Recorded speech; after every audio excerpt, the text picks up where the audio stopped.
Welcome to Lecture 19. We're going to continue our discussion of rotation.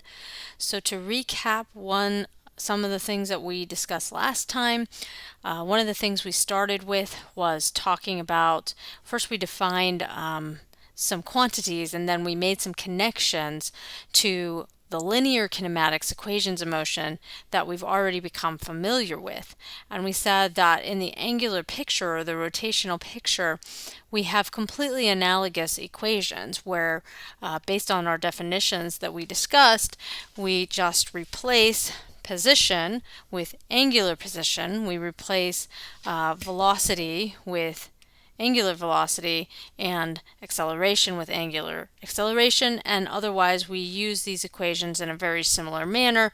We just need to abide by the signs and the conventions in order to make sure that our answer is correct. We also made a connection between the angular picture and the linear picture by coming up with a relationship between linear velocity and angular velocity based upon the fact that this is the time rate of change of the arc length. Okay, and the arc length being equal to r omega tells us then that the linear velocity is proportional to the angular velocity, and the constant of proportionality then is this value r, which is the radius of your circle. And we use that to explain why on a record player you could have different linear velocities at different radii away from the center, even though the angular velocity may be the same. Likewise, if you want to drive a car and you're in it for speed, larger wheel tires with a greater radius could be beneficial because we then increase the linear velocity given the same rotational velocity. We also derived relationships between the linear acceleration rates and some of the angular quantities. For the centripetal or radial acceleration, we concluded that that was going to be equal to omega squared r, and for the tangential acceleration, this is going to be equal to r alpha. And this tangential acceleration would not be present if you had uniform circular motion, for example, in which the linear speed around the circle is constant. But if this is present along with the centripetal acceleration, which will always be present even at a constant speed, then to find the overall linear acceleration rate, you would take and apply Pythagorean theorem so that it's equal to the square root of ac squared plus at squared. Okay, and then finally, last time we took all of these equations and we applied these kinematics equations for rotation to an example in which we were considering a Blu-ray disc player that needed to slow down, and we wanted to know what the angular and linear acceleration rates were and how many rotations the disc went through while it was slowing down. Okay, so that discussion and that example that we did last time are analogous to what we did with linear kinematics. And if you recall, at the end of the linear kinematics discussion, we said, okay, we've described the motion, but we haven't yet gotten into what causes the motion. And so we're going to do the same, pose the same question here in the rotational picture. These equations of motion are sufficient to describe the motion, but what's behind causing the motion? So for this, we're going to need to introduce a quantity that we call rotational inertia or moment of inertia. Don't be fooled, it has nothing to do with a moment in time. That's just the terminology. But in a sense, if you think back to the linear picture, we ultimately worked our way up to Newton's laws, and we said that, there was a force involved that would cause some sort of acceleration or change of motion. For rotation, we're going to look at something analogous to force that I don't want to get ahead of the game. We're not going to discuss that in this lecture. But when we discussed Newton's laws, we said that what resists that change is the mass. And so we have something analogous here in the rotational picture that resists the change to the rotation. And that's what rotational inertia is all about.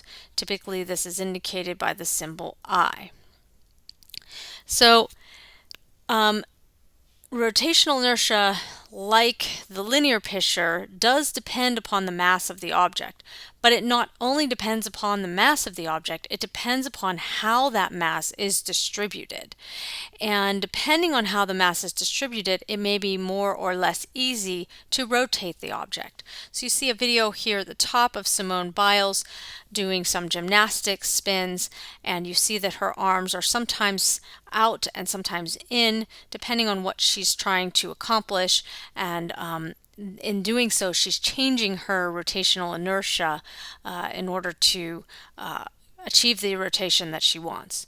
Likewise, we see a tightrope walker here who's carrying some sort of long rod. What this is doing is it's increasing the rotational inertia around this axis because that's making it harder to rotate about this axis. Why would that be good? Well, she does not want to take a tumble off in this direction. So she does not want to rotate about that axis, and holding this balance beam increases the rotational inertia in her case, and makes it less likely of rotating about that axis. Rotational inertia can also be thought about as the reason to explain why it's easier to balance a baseball bat from one end than from another end, because the rotational inertia, the tendency for it to go around and fall, is less easy for one orientation than for the other orientation. So I'd encourage you to try that at home and see what you come up with in terms of that. But let's go ahead and quantify the rotational inertia or moment of inertia a little bit better. I said that it had to do with both mass and how the mass is distributed. How do we actually compute that? Well, there's an equation which allows us to think about each little piece of mass that an object makes up, or we can equally well apply this equation to a system of masses in order to find the rotational inertia of that system. Okay, based upon this equation, we can deduce what the units of rotational inertia must be, or moment of inertia must be. The units must be equal to the units of mass, kilogram, times the units of r squared, which is a length. So kilogram meter squared is what we'll use for our units for now. There are also analogous units we can use, other units we can use, but that's going to be for another discussion. So in this equation, what you'll do is you will add up the mass of each little portion of the object or each particle in your system and multiply by the distance to the rotational axis. So let's take a simple example, and let's say that we have a coordinate system like you see here, and we have masses located around like this. And let's say that I choose this origin as my my axis of rotation, meaning that these things are going to rotate about perhaps like this. Then to compute the moment of inertia, what I need to do is let's say that we call this one mass 1, and this one mass 2, and this one mass 3, and so on. Then I need to take the distance r1 squared times this mass 1 and plug that into my sum. And then, I'm going to add to this r2 squared times mass 2. And I go all the way around the circle, and it will give me some value for my moment of inertia.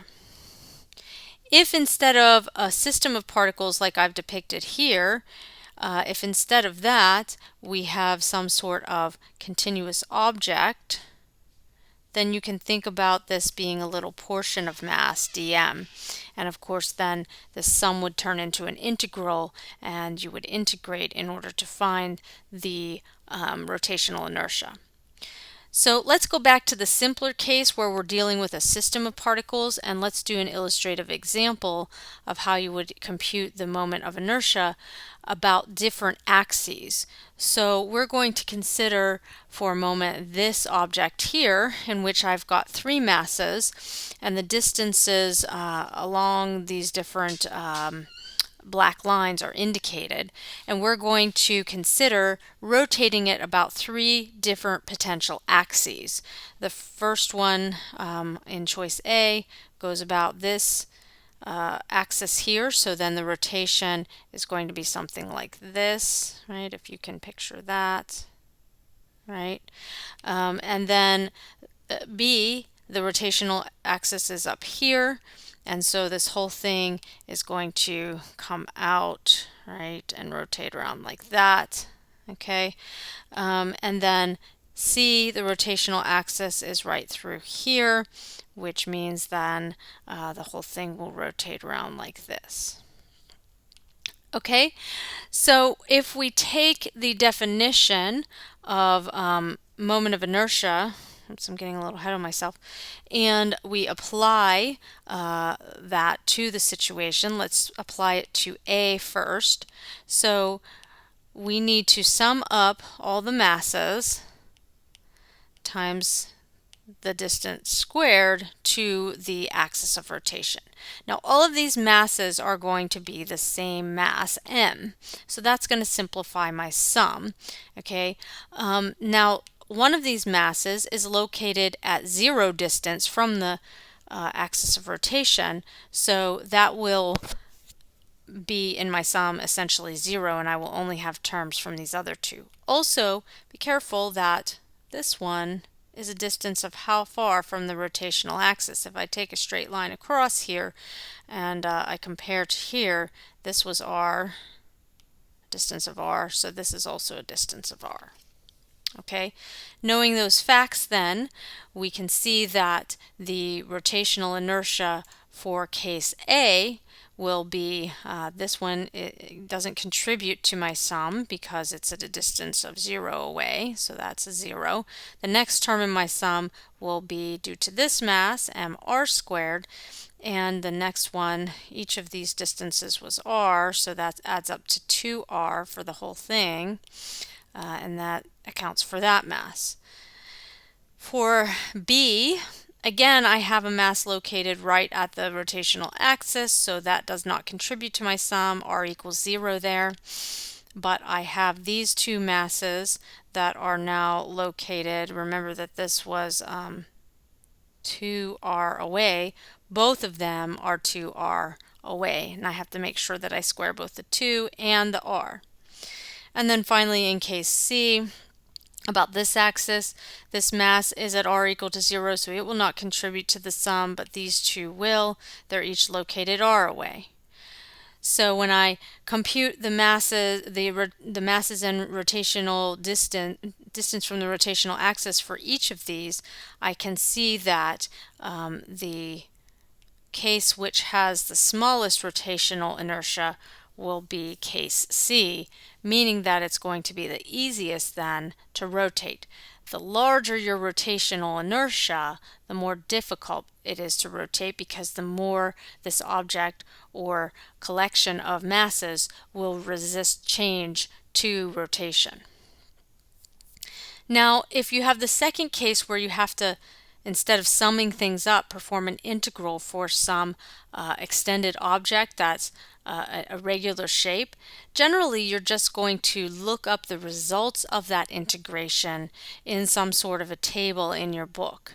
And so depending on what kind of object it is, a hoop or a sphere or a stick or a cylinder, you can see what the rotational axis is. Of course, even for the same object, it matters what the axis of rotation is. So for example, here we have two different rotational inertias listed for a hoop, and the difference is whether I rotate the hoop about this axis through the center of the hoop, or this axis where I slice across like so and rotate something like around this way. Okay, and so in the first case here, I have a larger rotational inertia. This is harder to spin than it is in this direction. So for a single object, depending upon the axis around which I rotate something, it may be more or less difficult to rotate it about that axis. And so it turns out that there's actually a theorem called the mid-axis theorem, which tells you which of these axes is going to be the most difficult. So I want you to experiment with your phone and try to rotate it in these 3 different ways. It's the same object either way, but its rotational axis is different in each case, and see which one is the hardest and try to think about why that might be. We'll talk more about it next time.